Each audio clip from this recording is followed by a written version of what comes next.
시청자 여러분 반갑습니다. 의료를 통해 보는 세상 읽기 의사 김동헌입니다. 오늘은 스트레스와 수명에 대해서 말씀드리겠습니다. 만물은 크게 생물과 무생물이라는 두 부분으로 나눌 수 있습니다. 이 중 무생물은 스스로의 의지와 수명이 있는 것이 아니어서 물리화학의 법칙, 즉 자연의 법칙을 따라 탄생하고 소멸합니다. 하지만 생물은 자신의 의지와 노력으로 생명을 유지하고 일정한 수명을 갖습니다. 이런 생물 중에서도 인간만큼 불가사의한 존재는 없다고 고대 그리스 시인인 소포클레스가 말을 했습니다. 또 러시아의 대문호 잘 아시는 톨스토이는 그의 인생론에서 인생이란 죽음에 저항하는 모든 활동을 말하며 특히 인간은 동물과 달리 행복을 추구하면서 살아간다고 말했습니다. 즉 건강과 행복이 인생의 거의 전부라고 해도 과언이 아니라는 겁니다. 삶의 전부인 건강과 행복을 방해하는 요소는 무엇일까요?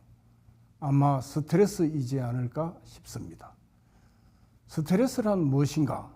라고 누가 물으면 얼른 답하기가 쉽지는 않을 겁니다.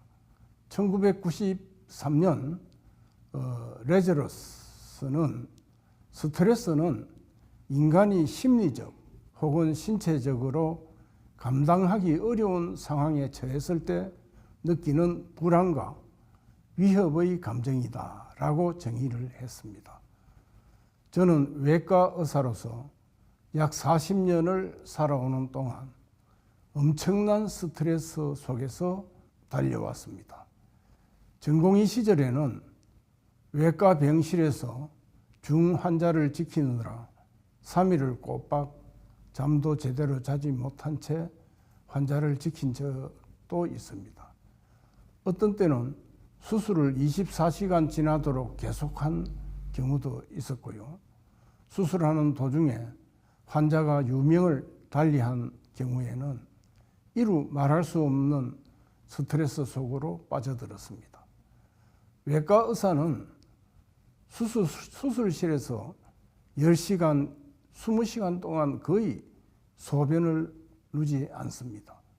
왜냐하면 수술 시 받는 스트레스가 전쟁을 치르는 병사의 스트레스만큼 크기 때문입니다. 이처럼 스트레스가 커지면 뇌에서 소변을 억제하는 호르몬이 분비되고 수술 도중에는 소변이 만들어지지 않게 하는 작용을 합니다. 수술이 끝나고 나서도 소변을 찔끔 조금 보게 됩니다. 외과 의사들은 대수술이 끝나자마자 한 번에 많은 물을 들이키거나 또 무알코올 음료 혹은 맥주 등을 마십니다. 갈증 해소뿐만 아니라 마시면 이뇨작용도 촉진 회복되는 데다 컨디션 회복에도 적잖이 도움이 되기 때문입니다. 이렇게 자신의 수명을 단축해 가면서 환자를 살리는 보람된 일을 하지만 혹시 결과가 좋지 않게 되면 또 다른 엄청난 스트레스에 직면하게 됩니다. 이게 바로 오늘날 외과를 3D, 즉 Dangerous, Dirty, Difficult, 즉 어려운 이런 3D 진료과로 분류하고 의대생들이 이 과를 기피하는 이유입니다. 이대로 방치하게 되면 향후 외과 의사의 부족 상태로 인해 장래의 국가 의료의 큰 부분인 자동차 사고, 산업재해 등 외상 환자와 암 수술을 받아야 하는 국민들이 치료를 받을 때가 사라지게 되는 무서운 상황이 도래할지도 모릅니다. 그럼 간단한 외과 수술을 받으려고 중국이나 동남아 등 외국을 떠돌아야 다녀야 할까요? 참으로 걱정스러운 대목입니다. 그러나 한 가지 다행한 일은 있습니다. 심한 스트레스 속에 살아가고 있는 외과의사도 관리하기에 따라서는 인생을 건강하고 행복하게 만들어갈 수 있다는 겁니다. 관리만 제대로 한다면 스트레스가 반드시 나쁘게만 작용하는 것은 아니라는 생각도 들게 합니다. 우리는 위협적인 상황에 부딪히면 몇 가지 신체 변화가 일어납니다. 즉, 내 속에 있는 전기적, 화학적 정보가 신경 통로를 통해 뇌의 가장 밑바닥에 있는 시상하부로 전달됩니다. 시상하부는 약물, 스트레스, 격한 감정 등에 민감하게 반응하는 중요한 부위입니다. 시상하부에서는 자극에 따라 피질 자극 방출 요인, 이란 물질이 일종의 호르몬인데 생산되어 뇌하수체로 이동합니다. 뇌하수체에서는 부신 피질 자극 호르몬, 항이뇨 호르몬, 이거 앞에서도 말씀드렸습니다. 갑상선 자극 호르몬 등이 생산되고 부신 피질 호르몬에 의해 부신에서 코티솔, 아드레날린, 노아드레날린 등이 방출되어서 스트레스에 반응을 합니다. 이렇게 인체는 스트레스에 대항하여 이것을 극복하거나 또 스트레스 요인에 오래 노출됨으로써 탈진 반응에 빠지게 되어 신체적, 정신적 질병으로 이어질 수도 있는 겁니다. 스트레스도 긍정적 스트레스와 부정적 스트레스로 나눌 수가 있습니다. 즉, 당장에는 부담스럽지만 적절히 대응함으로써 자신의 삶이 더 나아지는 경우가 긍정적 스트레스라 할 수 있는 겁니다. 적절한 대처와 적응에도 불구하고 상태가 나아지기는커녕 불안이나 우울 등의 증상이 일어나는 것을 부정적 스트레스라고 합니다. 즉, 스트레스는 긍정적으로 받아들이면 생산적이고 또 건강, 행복, 성공의 열쇠가 될 수도 있다는 겁니다. 직장을 다니다 보면 몇십 년간 성실히 했던 사람이 정년퇴직 직후 갑자기 나이가 확 들어 보이거나 병이 들어 사망하는 경우를 볼 수가 있습니다. 직장 스트레스에서 벗어났는데도 말입니다. 즉, 스트레스가 수명에 미치는 영향을 알아보려고 찌를 이용한 실험이 진행되었습니다.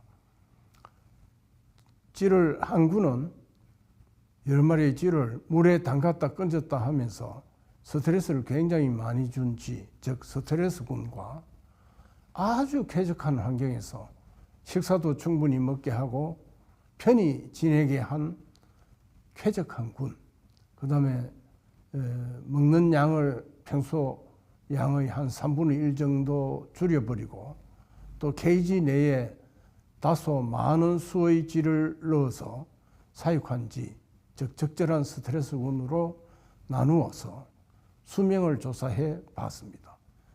스트레스를 많이 준 쥐, 즉 스트레스군은 병도 잘 걸리고 수명도 짧았습니다. 또 아주 편하게 지내게 한 쾌적한 군에서도 오래 살 줄 알았는데 오히려 수명이 짧았고요. 또 식사량을 줄이고 또 좀 다소 불편하게 했던 쥐들이 오히려 오래 살았다는 실험 결과가 도출되었습니다. 즉, 적절한 스트레스와 자극은 호메시스 효과를 가져온다고 합니다. 결국 스트레스란 자신이 어떻게 받아들이고 극복하느냐에 따라 지나친 신체 부담으로 작동할 수도 있고 또 호메시스 상태가 될 수도 있습니다. 즉, 스트레스를 호메시스 상태로 바꾸는 것은 우리 자신에게 달려 있다고 보고 그것은 곧 장수할 수 있는 길이 될 수 있습니다. 다시 말해 건강하게 오래 살려면 생활 태도를 보다 적극적이고 낙천적으로 바꿔야 한다는 겁니다. 긍정적인 삶의 태도는 어떤 스트레스도 호메시스 상태로 받아들이기가 쉬워집니다. 선진국에서는 정년 퇴직 후 갑작스런 편안함으로 인해 스트레스 호르몬 분비가 줄어들어 건강이 악화되는 것을 예방하려고 은퇴 후 노인 일자리 마련, 또 이런 정책에 초점을 맞추고 있습니다. 노인 일자리 마련 정책은 적절히 스트레스를 받고 살아가라는 배려입니다. 이 정책은 은퇴 당사자에게는 노화를 막고 건강을 유지해서 좋고, 또 국가적으로는 경험이 많은 노인들을 이용해서 국가 발전에 기여할 수 있다는 좋은 점이 있습니다. 초고령화 사회로 치닫는 대한민국에서 적극 참고해 볼 만한 정책이 아닐까 하는 생각이 듭니다. 예, 이상 스트레스와 수명에 대해서 말씀을 드렸습니다.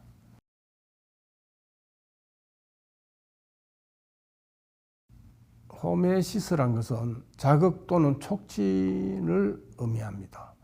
즉, 우리가 부산에서 서울까지 미꾸라지를 통에 넣어서 이동을 하면 미꾸라지가 많이 죽습니다. 이동하는 동안에 스트레스를 받아서. 근데 그 안에다가 메기를 한 마리 넣어가지고 같이 가보니까 메기한테 안 물리기 위해서 막 발버둥을 치다가 오히려 사망률이 거의 없고 다 산다는 그런 이야기가 있습니다. 그처럼 이런 적절한 스트레스는 오히려 이제 우리의 건강에 좋게 작용한다. 그런 상태를 호메시스라고 합니다. 즉 가벼운 수준의 스트레스, 또 달리 얘기해서 미량의 독소, 우리 버섯 종류 중에도 독버섯을 아주 극히 미량 사용해서 면역을 높여보고자 하는 이런 자극치료도 있죠. 그래서 이런 적절한 스트레스와 극소량의 독소 이런 게 수면증과 같이 생체 기능에 유익한 효과를 주는 이런 현상을 호메시스 효과다 그렇게 얘기할 수 있습니다.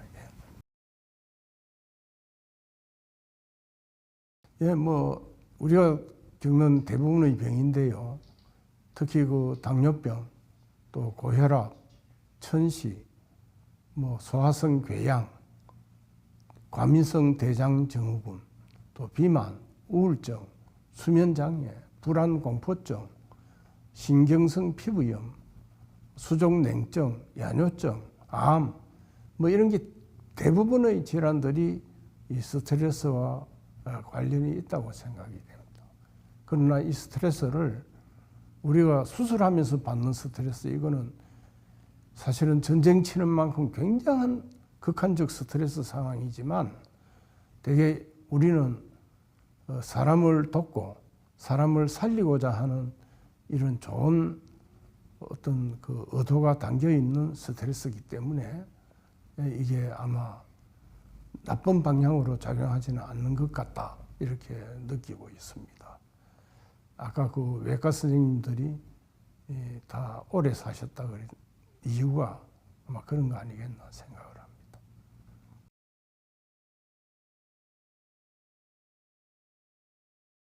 우리가 평소에 느끼던 것처럼 가슴이 두근거리고 불안하고 또 우울하고 분노와 같은 이런 불쾌한 감정, 또 집중력과 기억력이 저하되고 의욕과 활기가 떨어지고 또 무기력하게 되고 면역 기능도 같이 저하되고 이런 걸 해서 감기, 두통, 만성 피로, 소화불량, 불면증 같은 여러 가지 신체적 증상이 발생할 수가 있다고 봅니다.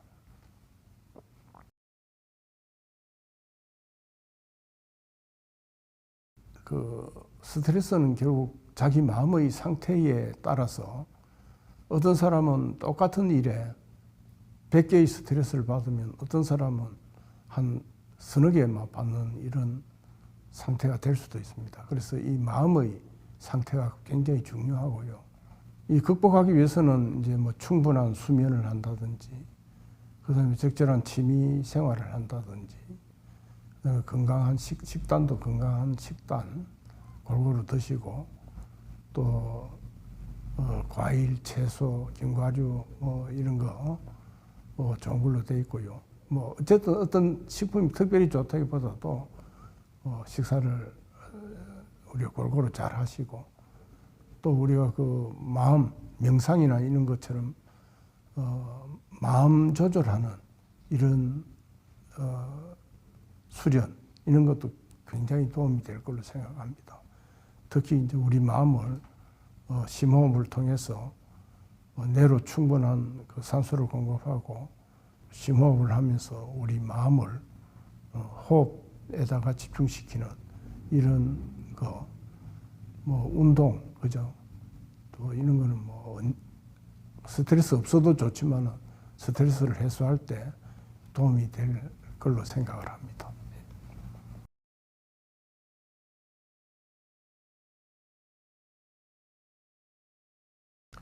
예, 자기가 스트레스를 받고 있다는 걸 알아차리면 벌써 그 자체가 굉장히 극복하기가 수월해집니다. 우선 뭐 부정적인 이런 정서를 좀 스스로 없애고요. 우울이나 불안, 분노 이런 것을 스스로 알아차리고 수용하도록 노력하고, 또 어떤 스트레스를 주는 요소가 있으면 거기에 대해서 좀 더 긍정적인 마음을 갖도록 그렇게 노력하는 게 중요할 거예요. 사실 어려운 일인데 하여튼 자기 마음을 잘 파악하고 여러 가지 그 마음 조절 하기 위한 뭐 요새 선풍적으로 하고 있는 호흡 명상이라든지 이런 것도 뭐 좋지 않겠나 생각을 합니다. 운동, 그죠? 늘 강조하지만 이런 게 그런 걸 통해서 자기 마음가짐을 다시 정리를 하는 것이 좋을 걸로 생각합니다.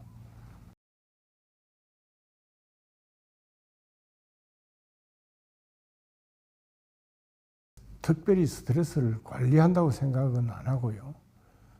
긍정적인 마음을 갖자 늘 그렇게 생각하고 있습니다. 상대방을 이해하고 누가 스트레스를 주는 사람이 있으면 그 상대방의 입장을 역지사지로 이해하고, 또 우리가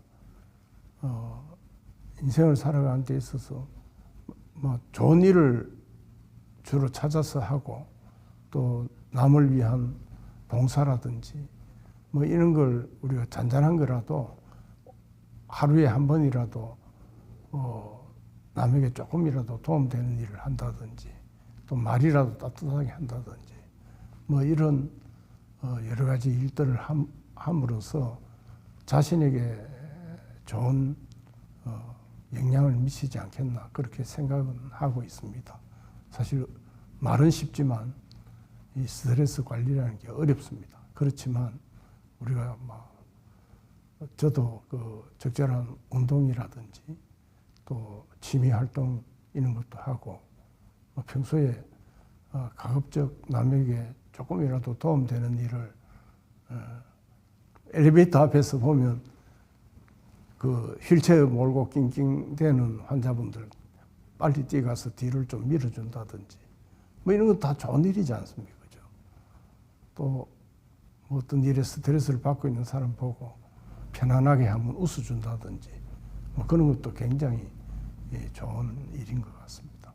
그 자기 스트레스를 관리하는 게 아니고 이런 자기 나름대로 생활을 하다 보면 자기 스트레스는 저절로 관리가 되지 않겠나 그렇게 생각을 해봅니다.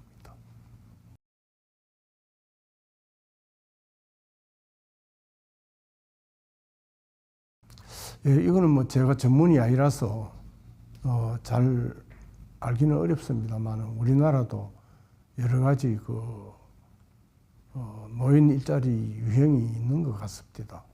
공익 활동 이런 것도 하시게 하고 그죠. 노노케어, 학교 급식, 자원봉사, 도서관 봉사. 우리도 이제 앞에 말씀드린 퇴직 후 노인을 위한 여러 가지 그 일들을 정부에서 하고 있는 걸 우리가 보고 있습니다. 또 사회 서비스 이런 거라든지 또 시장형 그죠. 민간기업 연계해서 일자리 창출하게 하는 거, 또 취업 알선 정부에서 혹은 지자체에서 해주는 거, 또 시니어 인턴십 이런 것도 있는 것 같고요. 어쨌든 지금도 우리가 이제 이런 아까 말씀드린 그 호메시스 상태로 만들기 위해서 또 퇴직 후 스트레스를 줄이는 이런 일들을 하기 위해서 노인이 건강하면 우리 국가도 많은 혜택을 받을 수 있습니다. 그래서 아까 말씀드린 것처럼 노인의 그 오래 축적된 지혜와 또 이런 걸 경험을 우리가 잘 활용도 하고 또 노인을 건강하게도 하는 이런 정책들이 정부에서 계속 개발하고 있는 걸로 알고 있습니다.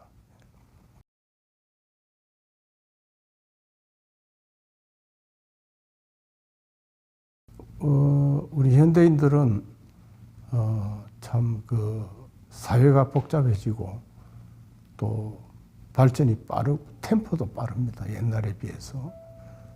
그래서 변화가 심한 세상에 살기 때문에 스트레스 옛날에 비해서 옛날에 농경 시대에 비해서 훨씬 많습니다. 그러나 이런 것을 이제는 우리가 인간도 하나의 그 분업 체계라고 보여집니다. 내가 잘하는 부분으로 이 세상에 이바지하고 기여하면 되고요. 내가 잘하는 부분이 반드시 있을 겁니다. 누구라도. 그래서 그 부분을 통해서 남들에게 봉사하고 국가에도 기여하고 또 이렇게 살아가면 될 것 같고요. 그래서 그걸로 스스로 만족할 줄 아는, 스스로를 긍정적으로 바라볼 줄 아는 이런 자세를 가진다면 현대사회의 이 스트레스도 우리가 잘 극복하면서 살아갈 수 있지 않겠나 생각을 합니다. 의료를 통해 보는 세상 읽기. 오늘은 스트레스와 수명에 대해서 이야기를 나누어 봤습니다. 시청해 주신 시청자 여러분 감사합니다.